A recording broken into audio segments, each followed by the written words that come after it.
There's something I love about these title sequences.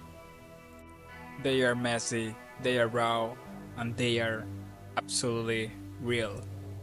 What started as a music scene in the 80s and 90s in Seattle spilled over the world of design, shaking up everything from movies and TV shows to video games. These visuals are anything but polished. They grab your attention and don't let go, setting the stage for the gritty stories to come. This is the power of grunge in graphic design and action. So, what exactly is grunge design? It's all about embracing imperfections. Think distressed textures, bold and sometimes messy typography, and dark and moody colors. This style found its way into all kinds of media, creating iconic looks that just sticks with you. Movies like Reality Bites, Clerks, The Doom Generation, and The Crow are prime examples. They just don't tell you the story like every other movie. They make you feel the raw edges and raw emotions.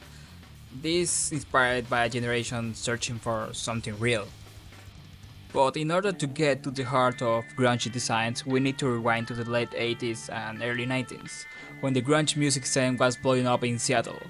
Bands like Nirvana, Pearl Jam, and Soundgarden weren't just changing music, they were shaping a culture. It was all about Dig, a big middle finger to the Polish corporate world. This attitude spilled over into design, where clean lines and perfect edges were out and raw real and raw were in. So in general, what makes something grunge was these distress and textured elements that make it look like it's been through some stuff, like raw edges, scratchy textures and all. Layering and color collage was something that it was pretty common, with torn paper, overlapping of images, chaotic layouts, and give it all that element of fragmented.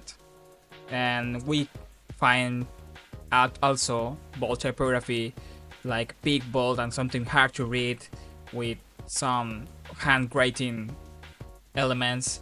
It was all about making a statement, I think. We also find dark and moody color schemes like blacks, browns, grays, and actually rusty tones, making it a strange journey in watching all of that things in combination, give it an intense feeling. It also have like a rebellious vibe. It was all about breaking the rules and embracing the imperfections. This type of gritty styles showed up in different media. In movies, grunge design sets the tone right from the start. We can find some samples in Fight Club, Seven. There were actually some TV shows that use grunge design to create memorable intros that draw you somewhat in. We can find some of these examples in The X-Files and even Malcolm in the Middle.